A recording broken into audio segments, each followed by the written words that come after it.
মনোবীক্ষণ polyclinic, চিকিৎসার জগতে এক দশক। এখন এখানে সব বিষয়ে ডাক্তারবাবু একসাথে তলায়। ফোন করুন 7477999515 এই নম্বরে। রক্ত সংকট মেটাতে এগিয়ে আসতে হবে সবাইকে, কমাতে হবে থ্যালাসেমিয়া আক্রান্তদের সংখ্যাও। মেডিকেল কলেজ হাসপাতালে রক্তদাতাদের নিয়ে আলোচনায় উঠে এলো এমনই বার্তা। দেখুন একটি প্রতিবেদন। আপনার আনন্দে আমাদের উদযাপন। বিয়ে হোক বা পার্টি, বহরমপুরে এবার luxury banquet hall at golden retreat. জেলায় একমাত্র পিলারলেস ব্যাঙ্কোয়েট, আছে স্পা, সালন, ক্লাব মেম্বারশিপের সুযোগও। বহরমপুর শিল্প তালুকে গোল্ডেন রিট্রিট। রক্তের চাহিদা মেটাতে প্রতিদিন রক্তদান করে চলেছেন বিভিন্ন সংস্থার সদস্যরা।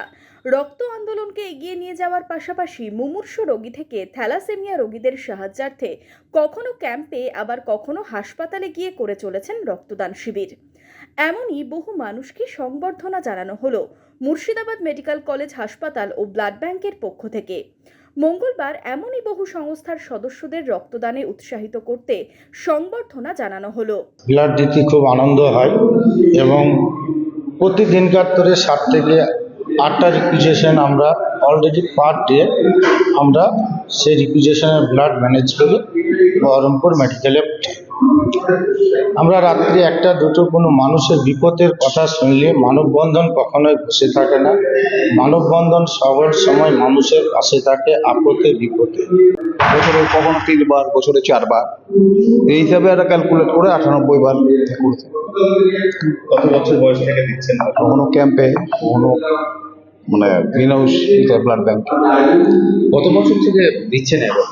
আমি মোটামুটি 92।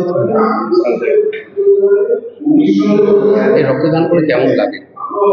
ভালো লাগে, আমি তো কালকেও করেছি মালদাতে। মুর্শিদাবাদ মেডিকেল কলেজ হাসপাতালের অডিটোরিয়ামে বিভিন্ন রাজনৈতিক দলের প্রতিনিধি থেকে ক্লাব ও সংস্থার সদস্যদের নিয়ে রক্তের চাহিদা কিভাবে মেটানো যায় তা নিয়ে আলোচনা করা হলো। পাশাপাশি প্রতিদিনের প্রয়োজনে রক্তের চাহিদা পূরণে সবাইকে এগিয়ে আসার জন্য আহ্বান জানানো হলো হাসপাতাল কর্তৃপক্ষের তরফে। ব্লাড ডোনার্স ডে প্রতি বছরই হয়। রক্ত আমাদের প্রচুর লাগবে, আর কারণ রক্ত যেহেতু তৈরি করা যায় না কোনো মেশিনে, রক্তটা দান ছাড়া কোনো রাস্তা নেই।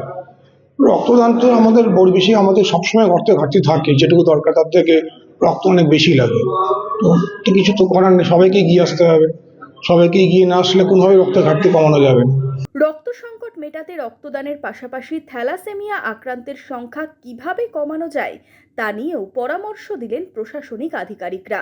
এখানে আসতে পেরে সত্যি খুব ভালো লাগছে। আমি নিজেও অনেক কিছু জানতে পারলাম। আজকে ওয়ার্ল্ড ব্লাড ডোনার ডে, তো ব্লাড ডোনার হিসাবে আমিও খুব ভালো লাগছে, গর্ববোধ করছি। এবং আরও ভালো লাগলো এখানে এসে দেখছি এক একজন ব্যক্তি যারা ইভেন 1জন 2জন এরকমও আছেন যারা 100 বারের ওপরে ব্লাড দিয়েছেন। তো এবং আরও অনেকে আছেন 50 বার 60 বার ব্লাড দিয়েছেন। তো আপনাদের মাধ্যমে এটাই বলবো সবাইকে যে আপনারা এগিয়ে আসুন, ব্লাড দিন। ব্লাড দিলে, রক্ত দিলে কোনো দেহের কোনো ক্ষতি হয় না, বরং দেহের উপকারী হয়। আমি নিজে বহুবার ব্লাড দিয়েছি। 14ই জুন ছিল রক্তদাতা দিবস, তবে এদিন রক্তদাতাদের উৎসাহিত করতে এই অনুষ্ঠানের আয়োজন করা হয়। বহরমপুর থেকে রামচন্দ্র বিশ্বাসের রিপোর্ট, ইমাজিন কমিউনিটি মিডিয়া।